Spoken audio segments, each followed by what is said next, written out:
Uh, will you please check? I have turned it live now.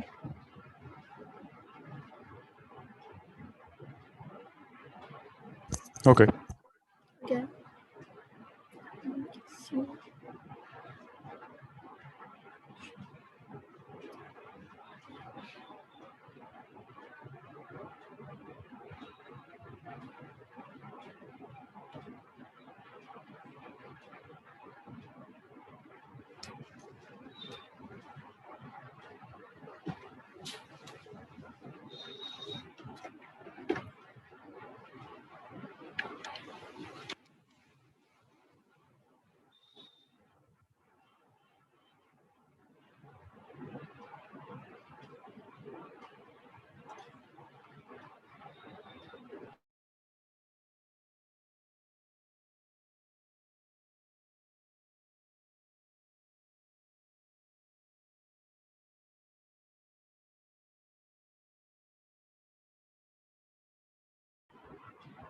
Okay, we will start at 6:05.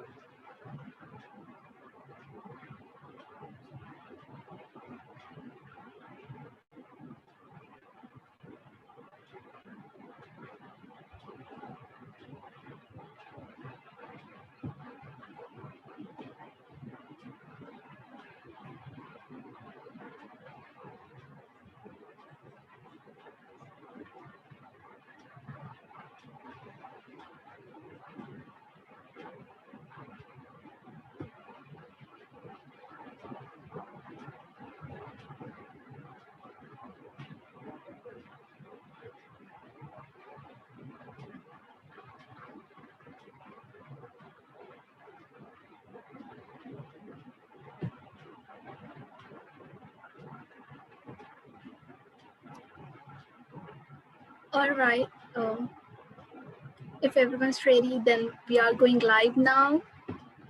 So maybe if everyone's hearing here, we can start. It's 6:03.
Good evening, everyone. Welcome to our webinar on the occasion of our first anniversary, which is based on theme Restore Our Earth. Look at our planet. There's so many different names that we call it, but there is one thing which is common.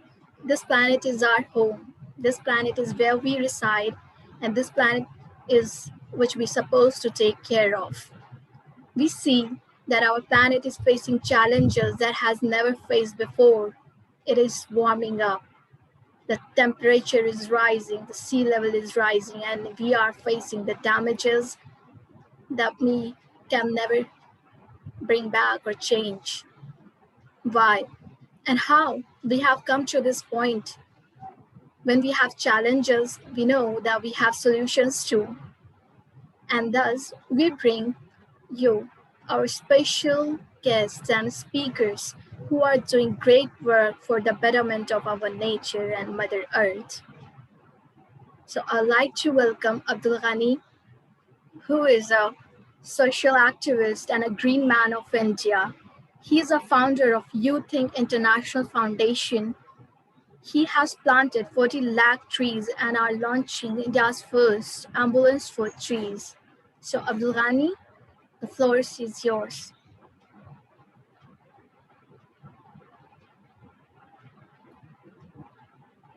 Can you hear us?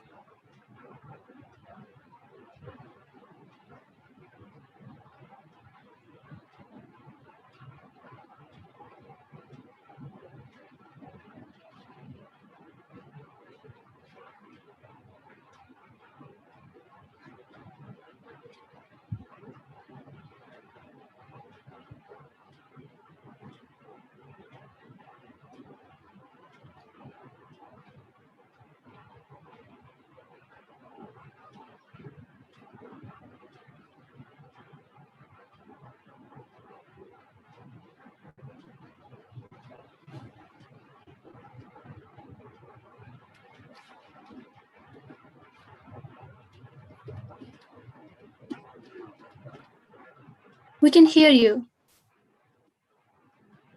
Thank you, Shreya. I think that Abdul Ghani is not here. He's not replying. Will you please?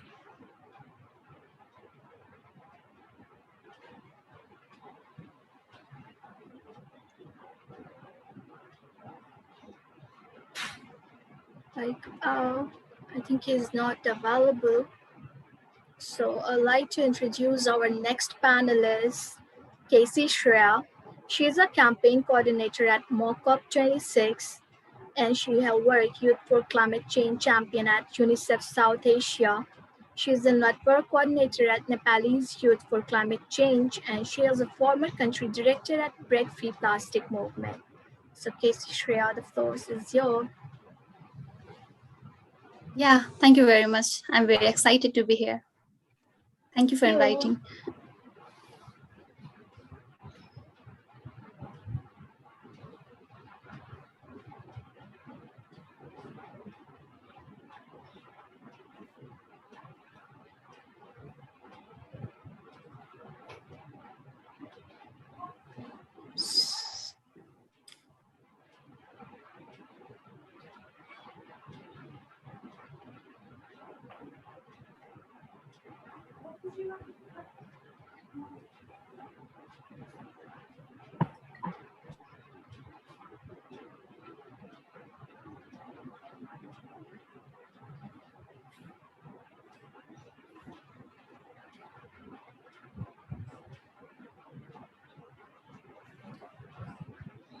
Sorry, do you mean for me to speak?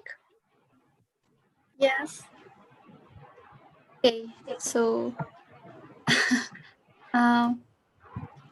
yeah. Hi everyone. Hello all panelists.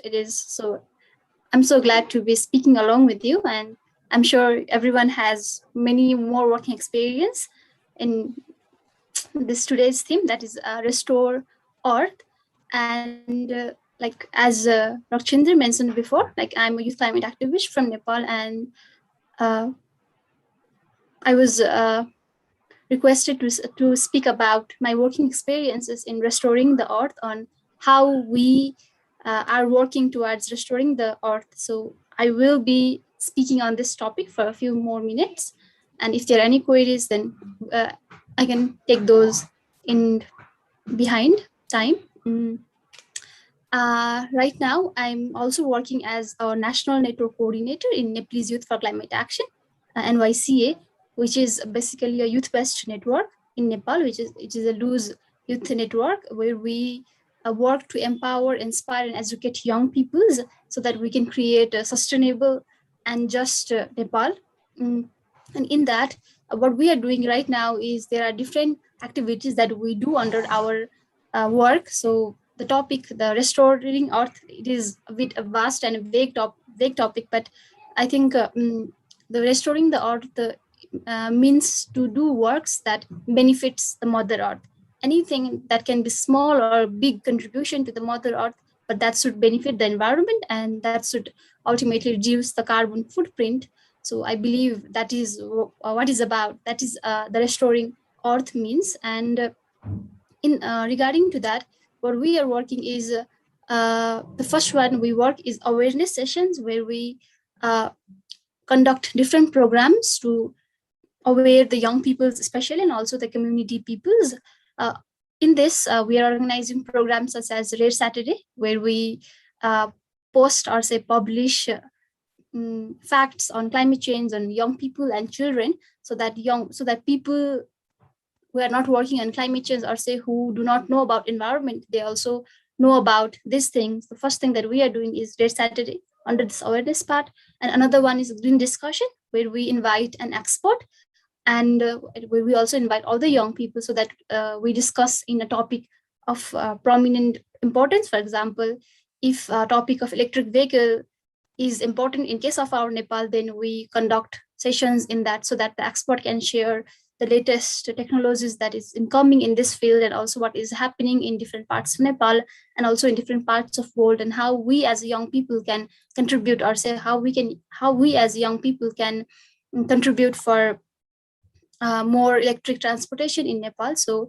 and that is also done to aware young people about latest happenings, and also to give them the confidence to speak and also to present their thoughts. The second one is that, and along with that, we're also conducting climate talk, where we invite just young people, about 15 to 20 young people, and where we discuss like just about a coffee talk, where we discuss on climate change, environment, and how we are working and how we can work better. So that is what we are doing under this awareness part. And another one that we are doing is research. Uh, a few months ago, what we did was we conducted a study together with other organizations on the engagement of young people in SDGs, in Sustainable Development Goal. To that study, what we wanted to do was we wanted to know about the perception of Nepali young people who is working in SDG, and how many portion of the Nepali young people know about SDGs. So that is the latest study that that we have done in collaboration, and right now also we're working to do research on the engagement of young people in climate action in Nepal. So what is their perception, and several other things. I think that also contributes us in generating data that we can use for advocacy and lobby purpose. So because there are not much study being done regarding the perception of young people in climate change, regarding different factors on climate change and young people. So I think that would also contribute a data, and that will be helpful for lobbying and advocacy purpose. And other than that, we are doing is engagement sessions, where we invite young people, especially young people, to join us in cleanliness, in hikes, so that they will get more connected to nature. Like a person who is more connected to nature automatically tends to uh, work in things that benefits the environment. For example, if someone is connected to nature, then he or she automatically tends to reduce their carbon footprint, reduce their plastic consumption, or say reduce the energy they consume. So I think that is also what we have been doing. And a few weeks ago, what we have launched is we have launched a national tree plantation campaign, where we inspire mainly young people to plant trees in their areas, in their surroundings, so that we can transform our dream of a greener society to a reality. And we live in an urban place, and right now the development that is being happening, like it's just about everything is being concretized, and there is no green spaces, like so. And due to that also, we are doing this campaign so that we can have more green spaces, mainly in the urban areas. And till now we have already planted around 200 plants in collaboration with the local people and mainly the young people of those areas. And like there are also other sessions that we do in different occasions. For example, we celebrate World Environment Day, we celebrate Earth Day, and different other days that are important to us. And through all these works, like we have been doing this different activities, I don't want to bother you with long list of activities, but through all this work, what we do is mainly our main objective is to aware and inspire young people, so that they will work towards building the foundation of the earth that we want. First thing is that. And another one thing that we do is coordination and collaboration. We work with different organizations, young people of our organizations, or say other different organizations that has been working in different areas other than climate change and environment. For example, if someone is working on gender equality, and if someone is working on social aspects, then we try to connect with them, because and so that we can have a what's a collective benefits, because environment and climate change is not just different topic, like everything is connected, everything, the social, economic and environment aspect is connected, so that we tend to work with more those organizations so that we can contribute and benefit from each other. And the most important thing that we have been doing right now is pressurizing the government to have young people in the decision making table, so that young people can have voice in making the decisions that they are being part of. For example, few months ago in December in 2021, what we did, 2020, sorry, what we did was we did different consultations and we provided young Nepali young people's feedback to the second NDC of Nepal, which is the Climate Action Plan of Nepal.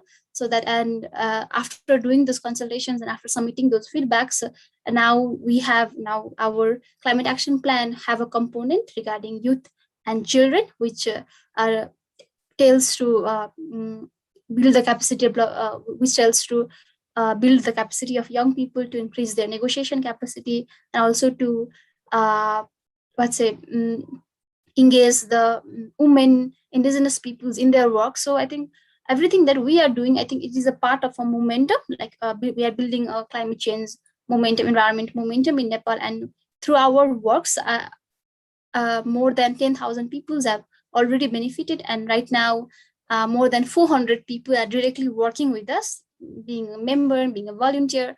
And we have 16 different regional chapters that works in different areas. They mainly work in grassroots level work, so that they can engage the local people, local young people, as well as the local community. And right now we have 3 different structures of government, like local government, federal government and central government. And that is also somewhat easen us or comforted us to work, so that we can engage more government in our work. So yeah, I think that is what we have been doing. Thank you. Well, thank you, Shreya. Like, you are literally doing so much. I am amazed to know that you have uh, done a great job. Like, for 10,000 members, it's really a lot of number. I'm totally amazed. I'm still in awe. Okay, I truly find it amazing. I just want to ask a few questions. You're really bringing a positive change, and you have really motivated me, seeing how Nepal is affected by climate change, and you are really bringing this change. We can do something also in our own state in India. So do you think that people understand that human activity has actually had a huge impact on what's going on within the environment? It depends on the type of population, like for example, if we are talking about the people in US, then they are definitely more aware about climate change and the human caused, this anthropogenic caused climate change. But in our context, I think there is clearly a difference between environmental degradation and climate change. But what we tend is we see it together, both of them as an impact of climate change. For example, if we are cutting the trees of a hill, and for some time, and the water sources near that place will ultimately in some time will dry up, and then after that what we blame is towards climate change. Okay, the water sources of these places is being dry due to climate change. So I think we need to differentiate in our context. We need to differentiate between the impacts of environmental degradation and climate change. Yes, we cannot control the impacts of climate change, for example extreme weather events and different things, but surely we can control the environmental degradation, like that would ultimately impact the local livelihood, local peoples living there. So I think that is the case. But still I think in our context, like because it is true that climate change is also a natural phenomena, but the climate change that is being happening in now, that began with the industrial revolution in 1960s 70s, it is mainly because of us. Like no one is responsible, there is no ices and there is no wames, but all of the emissions that is being emitted in the earth, we are responsible. But I think still we deny to be responsible for these things, but we need to be responsible for the emissions that we have caused, so that we can contribute effectively. Thank you. I'd like to ask, have you ever faced any backlash, when you say to the people, I don't know about Nepalese people, like when you say that there's climate change and we are facing it and we have these things, extreme weather events because of us, our activities, do you think people reprimand you or say that, yeah, you are not telling us truth? Like maybe it's a natural or it's God taking revenge on us, seeing the fate. Yeah, I Please can relate share. to that.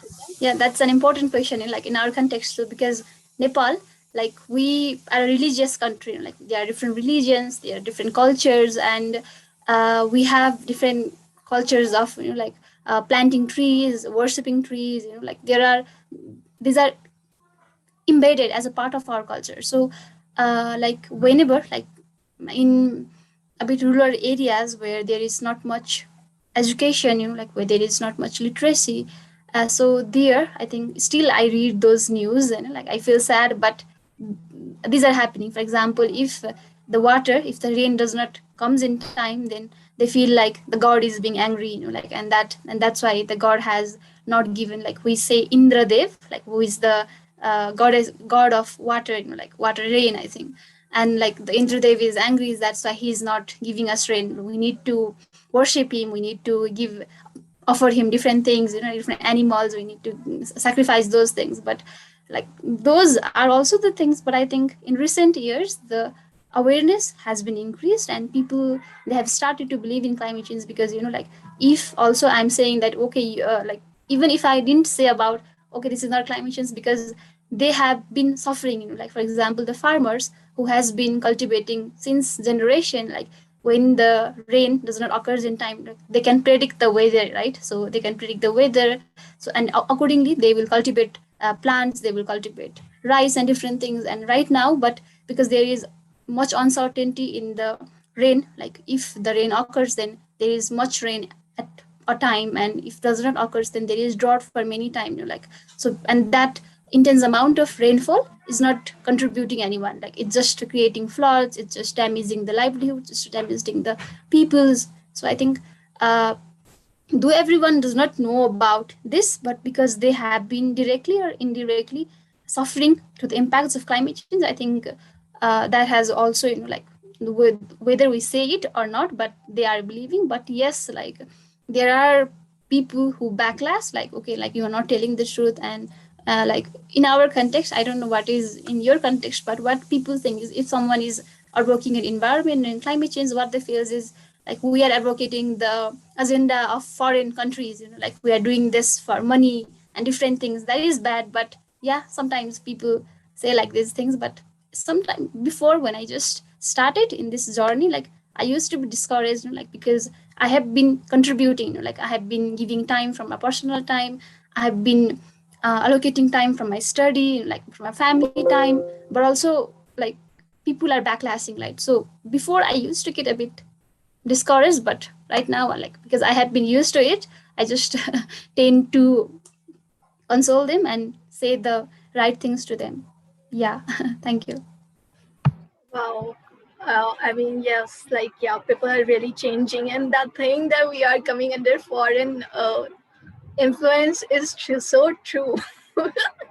More relatable. I think that everyone who present here can relate to it that we are coming to foreign influence. Thank you so much for sharing us this amazing uh, your journey and all. Thank you so much for having you here, like giving us your time. Like okay, so moving on to our next panelist, Mr. Arindam Roy. I hope that I'm pronouncing it right. Okay, so Arindam Roy, uh, he's a scientist in a Swiss Federal Institute of Technology, and he has worked on air pollution and climate change for more than 7 years. He has worked on a range of projects and has collaborated with international partnership for the Satoyama Initiative, GIZ, and IUCN, etc. Currently, he is working at EPFL as a scientist in the Laboratory of Atmospheric Processes in their impacts group. Current research interests include air pollution and economy, air quality adaptation, practical solutions in low and middle income countries, So Anirban, Arindam, I just keep pronouncing it wrong. No, Arindam, it's fine. yeah, the floor is yours. Can't wait to Thanks. hear from you. Can I just share my screen? Yeah, sure. Okay. So, Let's firstly, I see. would like to thank the people who have invited me, the Ecological Recovery Network, and Shreya and Rakshinda. I mean, you people are you are doing, I guess, brilliant job. I have heard about Shreya, and I will definitely looking forward to hear from our moderator. I think you both of you are doing splendid job, and I would really like to talk more about this offline, maybe. So the topic, I am going to a little bit touch about today is how do we actually communicate climate change. Before that, I just like to introduce my organizations first. So what we did was we are in 2019, probably no 2020. So what we did was we think that, okay, we thought that who are the climate vulnerable people. I mean, if we consider, does they know English? And that's the first thing comes to our mind, because I mean, climate vulnerable people do not know English, because uh, and those who know, probably they are not that climate vulnerable. So we need to communicate them into Bengali, or the regional language that we are working on, or we are with. So basically we started a platform, and we started by uh, translating the IPCC report, so Intergovernmental Panel for Climate Change, that report into Bengali. And that's actually kind of changed our perspective, and we started using no jargon policy. So we do not just use any jargon. So we put a FAQ section where people can just go and check, okay, these are the words, these are the English meaning. But we started doing it for the people who just understand Bengali, and who can read Bengali, can able to understand whatever is written in the website.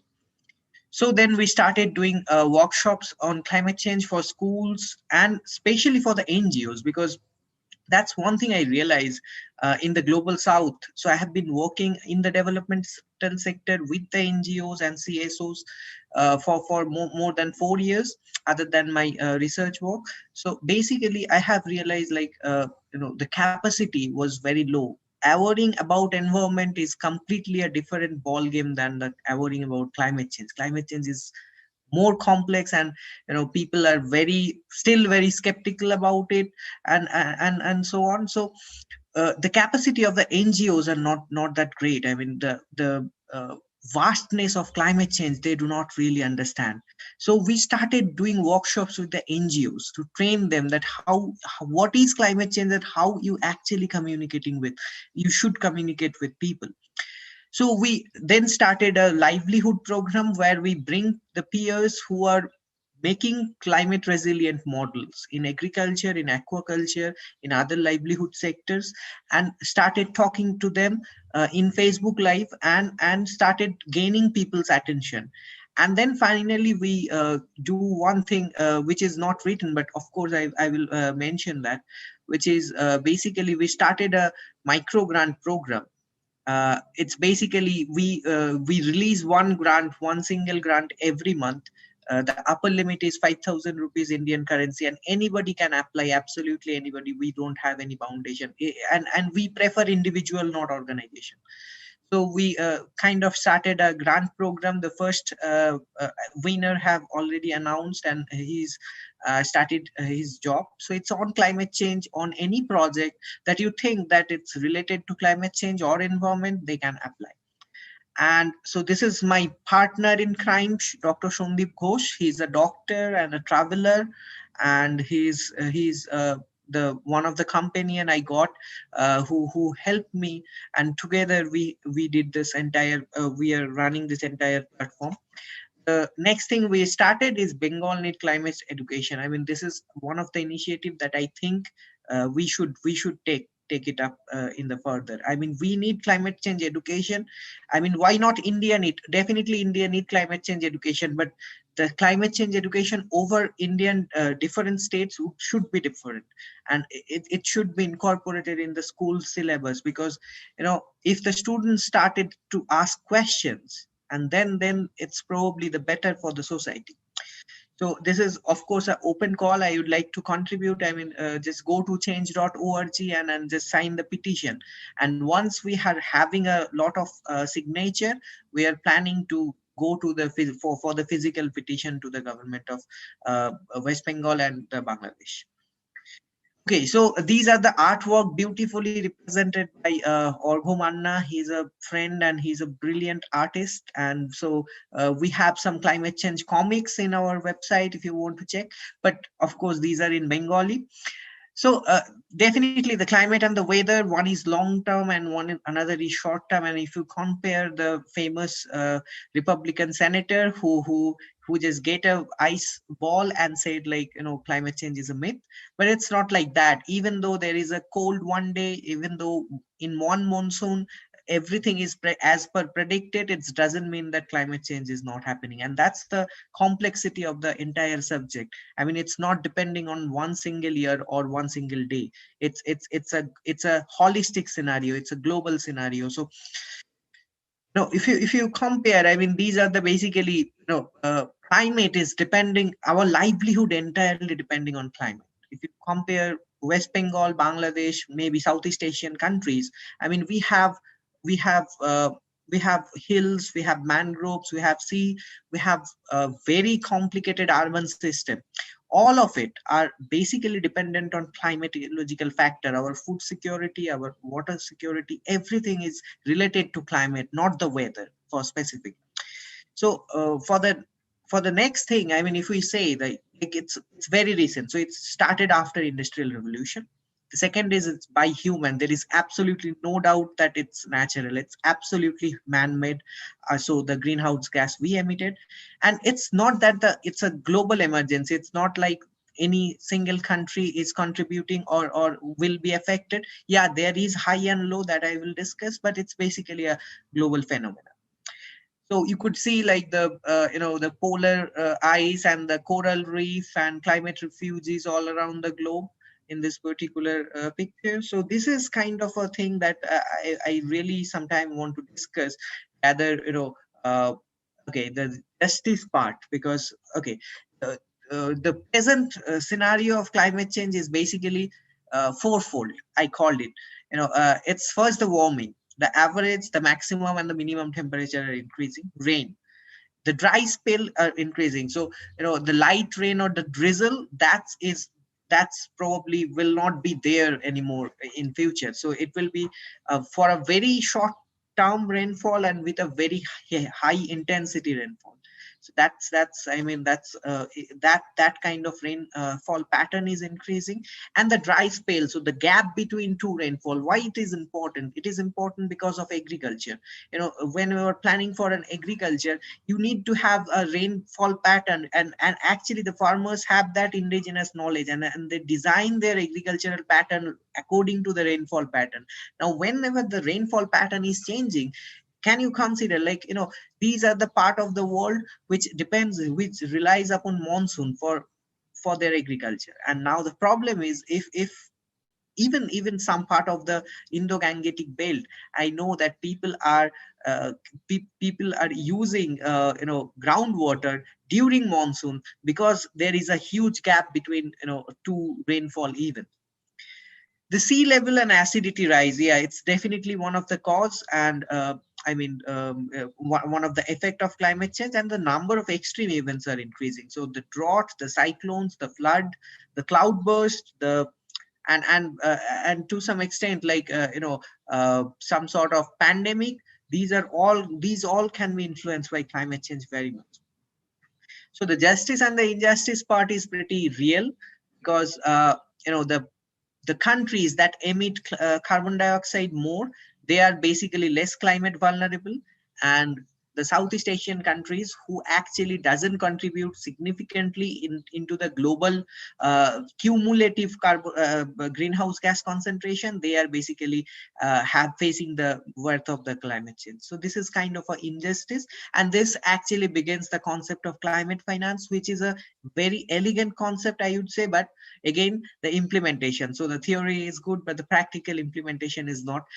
But again, I would say it's a very hopeful thing that climate finance have created. These are the some of the options that we have probably shifted towards renewable energy and all. And then these are the some of the landscape that has been affected in Sundarban and in the mangroves and in the sea coast. So for the corals are dying, that leads to a very drastically reduction in fish catching. So the the fishermen, they are not getting that amount of fish, and of course the sea is rising. So basically the livelihood. So whenever there is a amphan or separate type of uh, events, extreme events like cyclones, the major problem was saving the livelihood. We are now, with the advent of science and forecasting, we can predict it for over, like for this example, for this particular cyclone, it has been predicted before 15 days. So we have got plenty of time to save the life, but the livelihoods are not being able to save. So that's one of the major problem. So this is, and it's the same situation at the arid part of the world, like Rajasthan or any arid part of the world, even in West Bengal, like or Jharkhand or Bihar, where there is a huge amount of the Chotonagpur plateau. I mean, the infamous arid part of the this particular region. In of course in Himalayas, I mean, there is a terrible condition out there. And then these are the climate refugees. They lost their livelihood, and they are started to migrating towards the big city, where they are basically the faceless crowd. They do not have their identity, and this is one of the saddest thing. And compared to other massive disaster that happened before in the globe, I mean, climate change is the single most reason of making the biggest migration of the entire planet. And this is really sad. And so these are the some of the things that we could do. We could be the change maker by using of course, these are the having one fewer child. This is the most efficient way to mitigate your carbon footprint, followed by avoiding flight or buy green energy, maybe investing in green energy, switch to car free or cycle maybe. But one thing I really would like to emphasize, that we see two type of chips usually in our local market. One is by the multinational, and another is produced by very local. And the problem with the multinational chips is basically the transport.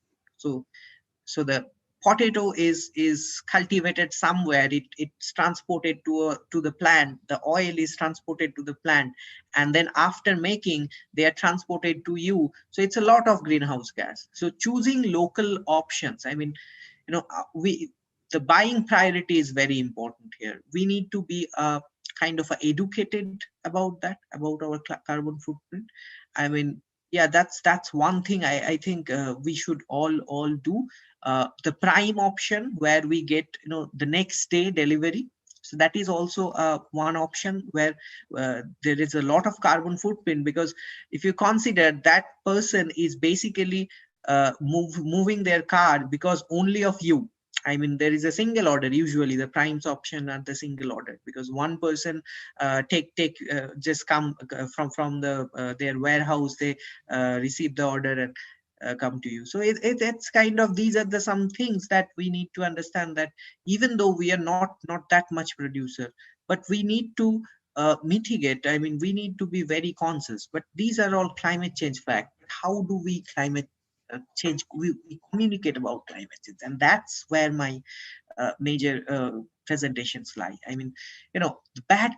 So I want to discuss about the bad communication part. So first is language. I mean, communicating climate change in English, it's probably will not matter in this part of the world, or in Southeast Asian countries. I mean, we need to communicate in the local language. We need to go talk to the people with the local language. Using the 2-degree thing is a very worst, one of the worst climate communication strategy, because we live in a tropical country, so where the temperature goes rise like 45 degree, 46 degree.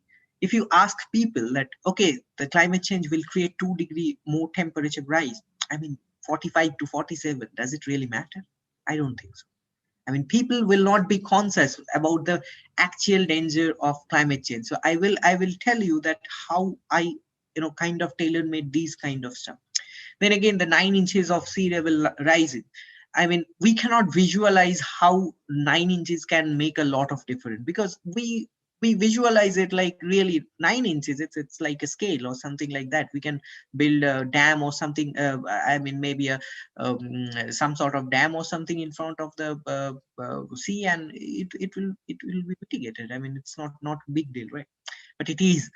And then we have always have a put 10 is towards a simpler solution. So tree, planting tree to mitigate climate change, it's really doesn't work that way. I mean, climate change by tree is it's very complex, that understanding. So we often oversimplify it. Trees, plant trees for the livelihoods. Trees are the best option to make people's providing them a new livelihood, mitigating urban heat island effect. But for climate change, trees cannot be the single solution. I mean, it's not. And then the polar bear. I mean, whenever we started a presentation about climate change, we always give the example of the polar bear and the poles.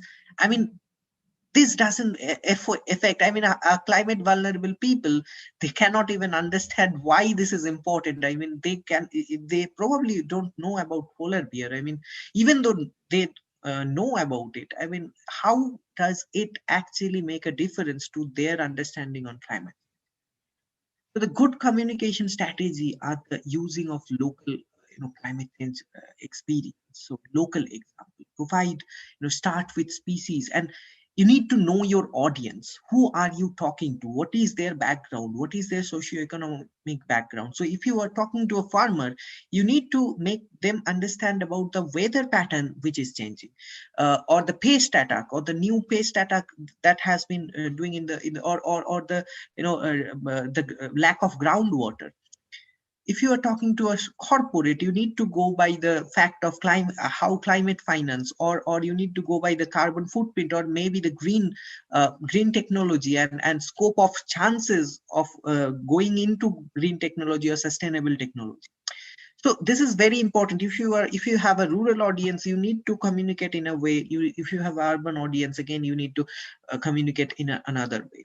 2-degree temperature rising is it's a no-go. You cannot actually communicate with it. The thing I usually do is I show in every my workshop, it's basically there is a prerequisite. So what I did was, I have a form, and in the form there are simpler climate weather parameter, like rainfall. Do you think it's how do you think about rainfall? It's going up or going down? And then the nights where the temperature are so irresistible that you think, okay, no, I'm going to drain out.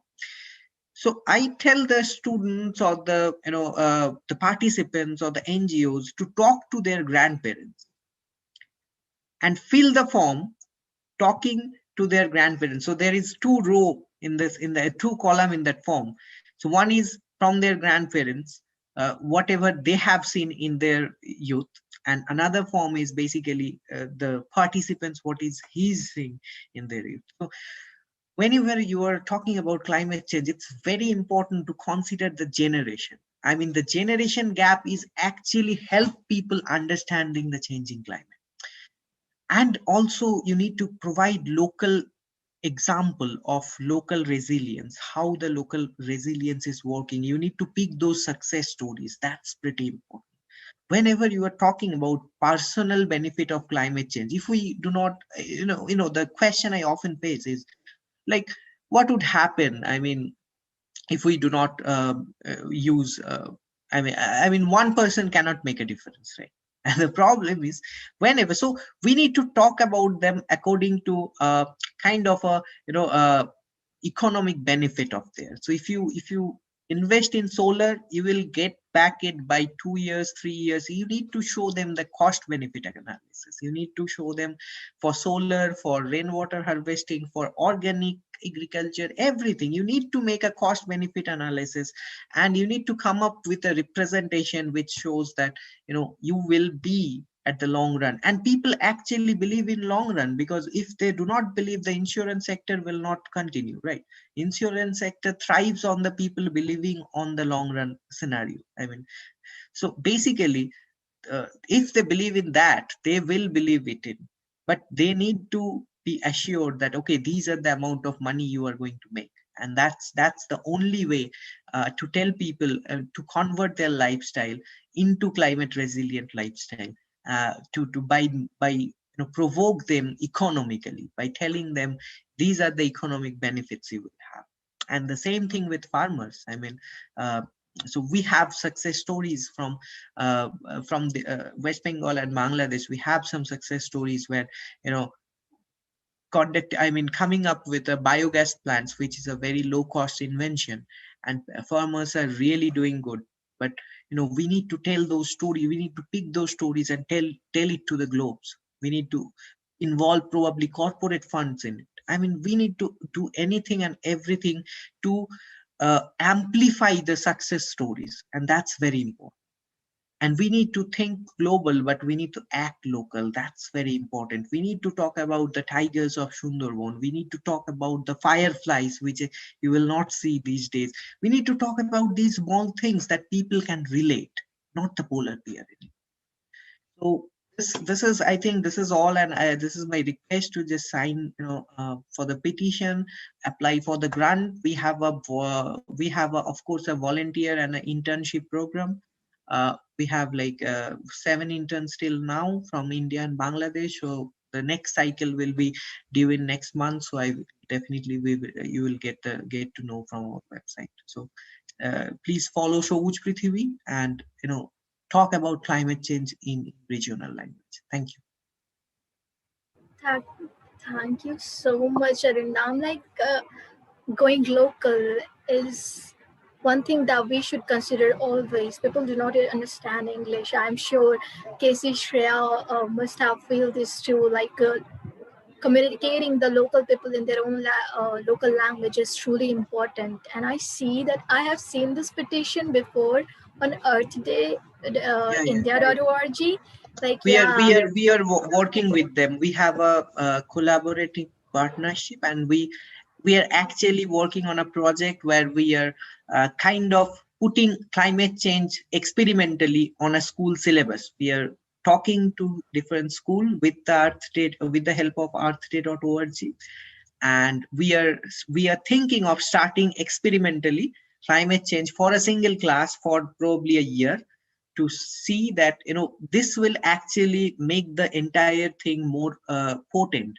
Whenever we are trying to do advocacy, these data from the students feedback, from their parents feedback, and we definitely, if we can able to do that, we will do that such a way that those number goes directly to their total number, because that's important. Otherwise they will it will be taken for granted. yeah, I'll sure sign this petition and share it to my friends so that they can sign it and it reaches to maximum number of people.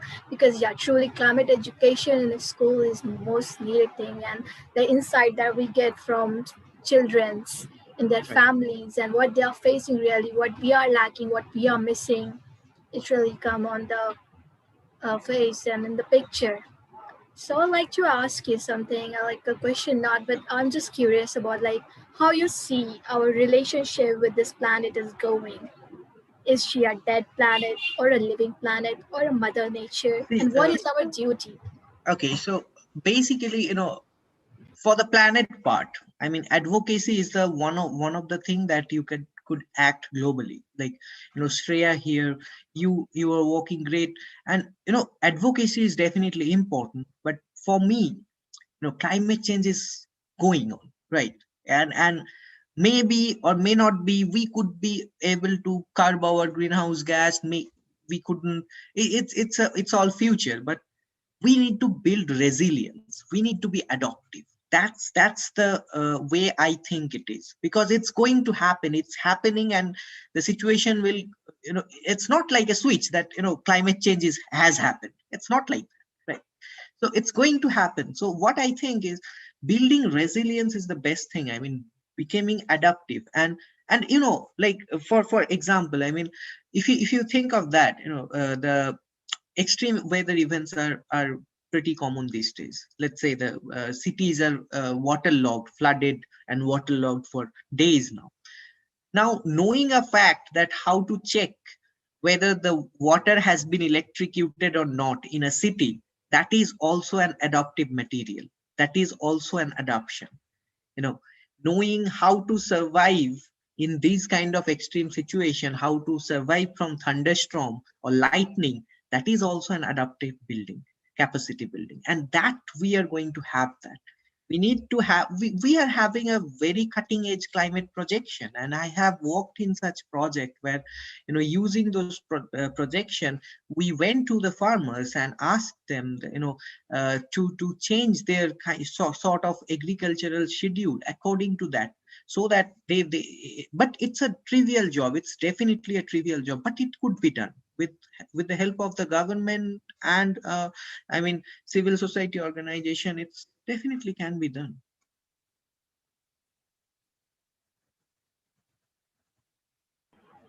Yeah, you're right. Yeah. And like, have you thought about the legacy, the what you are living for the future? Have this come across to your mind ever? Like, how any children ask you this, that what are you leaving for me? Like, So why should we study? personally, I got it. I mean, personally, I'm a very practical person, and so I am not looking for a very futuristic, hopeful scenario. Or I do not think about that much, because I prefer to live in the present, and I think it's important to do whatever we have to do in this particular year, in this particular month, or in this particular day. And that's how I think it should. Maybe it shouldn't be, but that's how I feel it should. I mean, we need to live in the future, present, and we don't have to think much about the future. We just need to do the adaptation stuff in the present, and we need to advocate for the greenhouse gas mitigation. We need to advocate for the, transparency in global climate financing distribution, and we need to, be vocal about the concept of net zero. I mean, we need to be vocal about that, but at the same time we need to build resiliency, because we don't know. I mean, it could fail, it could all fail, and it could be a climate emergency for the entire planet one day. We need to be prepared for that.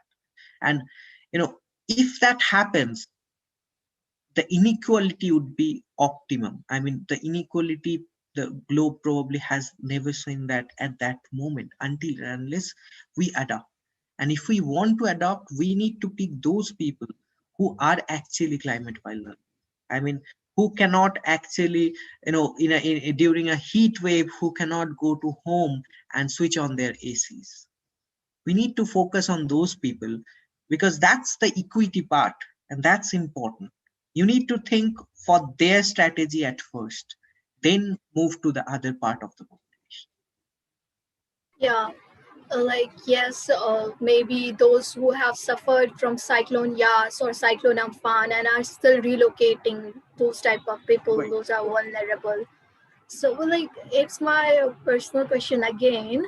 Like, when you started this petition for climate education, and Hmm. when if this happens, like, I'm totally taking it positive sides and positively. And when this education came into the school syllabus, so when Right. the children learn about it, what would they think? And they must say, like, what were we studying for? There's no reason for us to study because we don't have a good planet. I mean, Exactly. they are sure Exactly. going to. Exactly. This is something very interesting. I mean, the students need to ask question, and we need to build the capacity among the student to ask questions. to make them to ask questions. I mean, that's all. They need to have those you know maybe sufficient information on that. But this is important. I mean, talking to the student, and I have been doing conducting workshop in every Saturday with the students. Every Saturday I have it today also. And this is something for past 1 year and 1.5 years. But this is something very interesting, that the students from the vulnerable population, or the vulnerable area rather, they understand there has been some sort of change. They understand it long before, but their questions are, what should we do? And then the part of this adaptation come. Your livelihood have to be climate proof.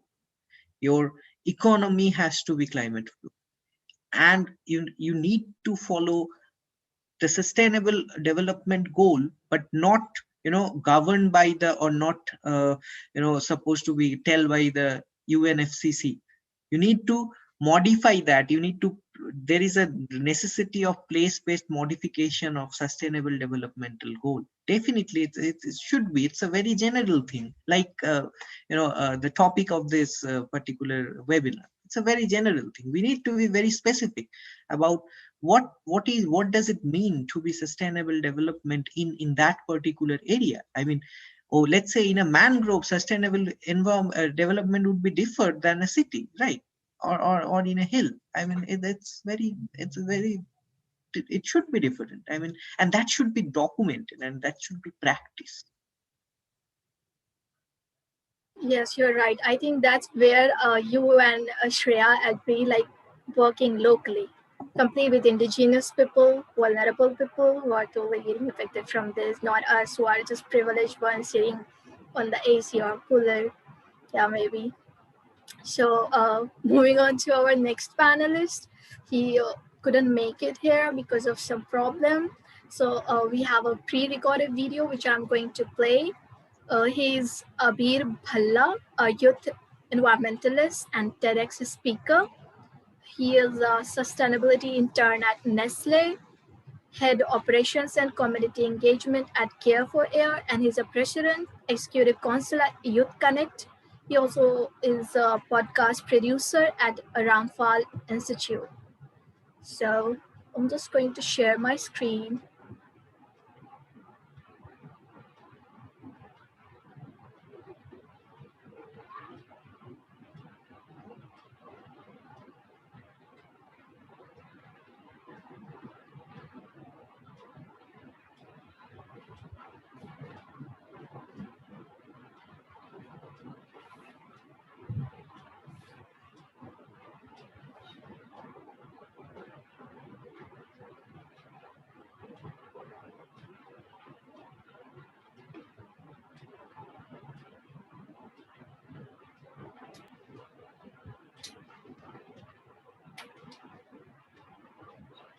Call it a drastic comparison, but climate change is much like a bomb scare.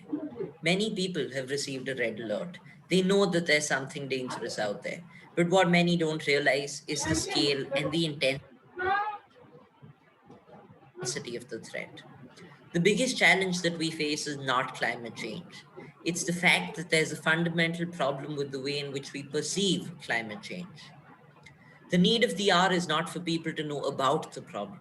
It's for them to understand the problem and to know how to act on it. Hello, everyone. My name is Abhir, and I've worked actively as a youth environmentalist over the past 8 years. I've always believed that in order to pay attention to a speaker, you need to feel like you know a little bit about them. So I'm going to take a minute to introduce myself because I wouldn't want you sleeping off while I'm talking, especially considering I've heard a lot of people my age tend to find climate change to be a boring subject. And honestly, I mean, I don't blame them because back in middle school, I used to attend these environmental awareness classes on a fortnightly basis in which I would be absent mindedly scribbling or doodling, scarcely paying attention. Today, I've completed 8 years as a youth environmentalist and have worked with prominent organizations, both in India and internationally. So, what changed? Amusing as it may be to hear a 19-year-old say this, it's not been an easy journey. In fact, if anything at all, my age has been responsible for making the path even more difficult. An active youth environmentalist at the national and international level, my journey began in middle school when I joined the Environment Initiatives Club in my school. And having personally been impacted every year between October and January for many years due to air pollution, the fight against air pollution became a personal one. I soon became an active voice in the space and was elected to the student council to lead environmental initiatives in my school. Now, and of course, now currently I'm working with three nonprofits, two of which are based in Europe, one of which is based in New Delhi, India. And all of these are organizations where I'm working towards issues which I'm passionate about: air pollution, climate change, and youth empowerment. Most recently, I was amongst five international youth environmentalists from around the world who represented India and engaged extensively with the Secretary General of the United Nations, Mr. Antonio Guterres, and also with Sir David Attenborough on BBC World News. Why all of this is relevant is because it's important to understand that one can go from being indifferent and not caring about climate change, as I was 8 years ago, to actually being an advocate and an internationally recognized one at that, for the very same cause. Because what's important to understand is that, our perception about climate change is what needs to change. And most people I'm privileged to know have heard of climate change. I often find myself asking them, just like I'm asking you now, to take 5 seconds and think about what climate change means to you. More often than not, the most frequent response I get are terms such as global warming, melting glaciers, rising sea levels, or names such as Al Gore, Greta Thunberg. But what else though? More often than not, most people's knowledge of climate change is limited to this. And I can't blame them because these are the normative terms and phrases which are most commonly associated with the mainstream narrative around climate change. Therein lies the problem, though. If we think about it, we hear buzzwords like virtual reality and artificial intelligence, but how much does the average person really know about them? I believe that climate change and global warming are terms that students study about, they hear of in schools. They very literally been reduced to textbook definitions. The challenge that then arises is that when something becomes a buzzword or even when something becomes a textbook definition, there's a certain sense of disassociation, a distance, if you will, that's created between the word and the user of the words. AI and VR are certainly looked upon as something which are truly considered to be something which have a wow factor. But if you think about it, they can only be understood in entirety only by specialists. Similarly, climate change has become a buzzword, but people have also started to believe that there's not much they can do about it. Most people I talk with believe that there's nothing they can do about climate change, and they believe that the solution to climate change can only be found when governments and corporates decide to work together towards a solution. And that, according to me, is nonsense. It's shocking for someone as young as myself who's devoted 8 years of his youth life to building awareness and to finding solutions to the climate crisis that people believe that there is nothing they can do. I would argue that individual action is the most important and it's the most impactful. Let me share a story. Recently, following my appearance on the BBC World News, one of India's most prominent newspapers, which I won't name, they reached out to me and they wanted me to write a piece for them on the immediate solutions to climate change that individuals could adopt. They wanted me to make recommendations on how we could be more environment friendly in our day to day lives. And of course, I was more than happy to oblige, so I sent them the piece. A few days later, however, the editor reached out to me and asked me if I'd like to revise it because he thought that the solutions that I'd proposed were too elementary and they weren't what they expected from a seasoned climate advocate such as myself. Now, let me tell you what some of these solutions were. In that article, I had suggested that, most Indians I know who are privileged to own a motor vehicle, whether it's a car or a bike, tend to drive down to the neighborhood market. Compare this to Europe or even in the US, where people choose to walk down to neighborhood markets, especially if it's in a 2, 3, or 4 block, radius. Why cannot we do the same? Why can we not take a bike? Why can't we walk down to the neighborhood markets? Similarly, I'd suggested simple measures that we could adopt in our day to day lives. Stop using plastic straws, switch to metal straws. Stop using plastic toothbrushes, switch to bamboo toothbrushes. Make your toothpaste at home. It's as simple as putting three ingredients together. Similarly, I'd suggested measures such as composting, rainwater harvesting. Very often people tell me, oh, rainwater harvesting systems are very expensive. Really? How difficult is it to put out a bucket when it's raining? How difficult is it to put out empty cans so that you can collect that water and use it for something else when it's raining? Similarly, for those who can afford it, they should consider investing in solar panels. They should consider investing in electric vehicles.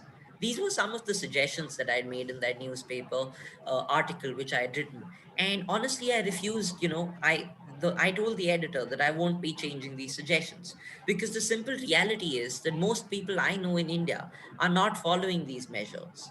And if simple measures are not followed by the vast majority of people, what good is it for me to suggest complex, enviroscientific, nuanced arguments or solutions when simple, basic ones aren't being applied or followed? Why this story is important is because it's important to understand that we need to shift the narrative. We need to overcome this increasing disassociation from climate change, and we need to make people aware of their role in addressing the climate crisis, both now and in the time to come. While I'm on the subject of time, it's interesting to think of the role that time has to play with regard to climate change. Climate change results in the deaths of millions of people every year, and that number only seems to be rising year after year. The answer to that question has to do with time. Human beings concern themselves with what they can comprehend and what they can imagine. What we don't see, what we don't understand, we also don't think about. If you think about it, we don't feel or see the consequences of climate change in the way we witness or experience those of a natural disaster. Action on climate change from any stakeholder is not decisive, it's not urgent because of the fact that the consequences aren't immediate. Climate change, however, continues to affect our lives slowly and steadily without us knowing, and with each day that goes by, we inch closer and closer to a point of no return. What then is the solution? Because having this conversation is useless if I don't suggest solutions and the way forward. The solution is simple, it's to empower and to support the youth, it's to amplify their voices. The reality is that the vast majority of policymakers who sit in parliaments around the world today, whether it's in India, whether it's in Europe, whether it's in the EU, whether it's in the UN, they're not likely to remain in parliament 20 years from now. And although we're already feeling the effects of climate change, the really devastating ones will be felt 20, 30 years from now, 4 or 5 decades from now. And my generation has been handed down a planet that's been exploited mercilessly for its resources. It's my generation and generations after mine which will have to face the impacts of these actions of the generations before us. It's only fair then that we have a say in shaping the policies which will shape our tomorrow. As a youth environmentalist, there have been countless instances where I've faced hurdles only because of how young I was. And while it's true that older people have the upper edge in terms of lived experiences, it isn't fair for younger people or their ideas to be dismissed merely because of their age. If you think about it now or in history, a lot of ideas of social reform have emerged from students, which explains the influence and importance that students' unions wield even today. Human beings are inherently adverse to change and only adapt and change slowly and steadily over time. This probably then explains why older generations tend to dismiss the ideas of younger ones, because they're afraid of change. That is exactly why the solution to the crisis is intrinsically dependent on the youth. Most young people, such as myself, are unafraid to speak their minds. We aren't tied down by political ideologies. We aren't tied down by organizational obligations which prevent us from sharing bold, revolutionary ideas. For many people, for many countries around the world, climate change isn't yet an election issue, which is to say that it isn't elected in their which is to say that it isn't included in their election manifestos.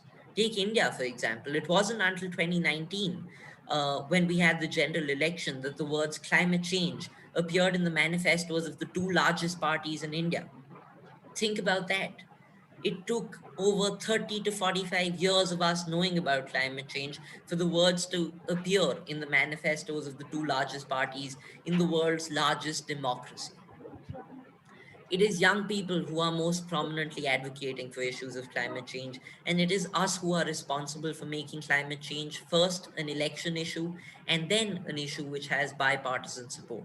Because the reality is that most politicians are unlikely to care, they're unlikely to act until they have electoral factors motivating them. It is us who must advocate for climate change to become that electoral issue and then to ensure that politicians make it one which has bipartisan support. We need to change our strategy around climate change messaging. Human beings are selfish, and if talking about the damage to the planet has not worked, we need to start talking about the impact on human beings. In 2019, India lost 1.67 million people due to air pollution related complications.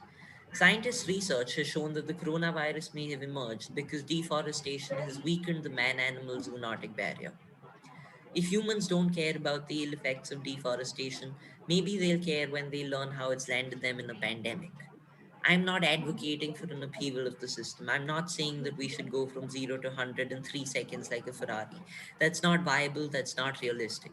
What I am advocating for, however, is for existing institutions to support and to amplify youth voices, to make climate governance more inclusive, and to make everyone part of the change. The narrative around climate change needs to shift from being something that people disassociate themselves from to something that people actively engage with. Because climate change is real, it's here, and it's now. We must act now, if not to save the planet, then to save ourselves and to save generations after us. Thank you so much.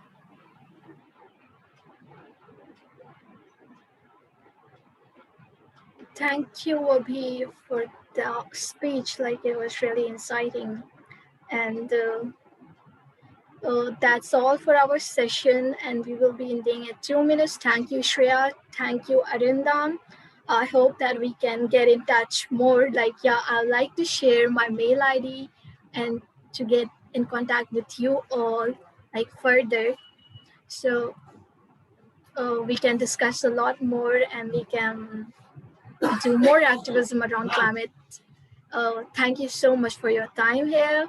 It's highly appreciated. So I'll be ending this now. Thank you. Thank you for inviting. It was a wonderful session. I also got to learn many more things from Arindam, Roy sir, and also from the last speaker. So thank you for inviting. Let's stay connected. Yeah, Definitely. Arindam, Thank any you last very much. message?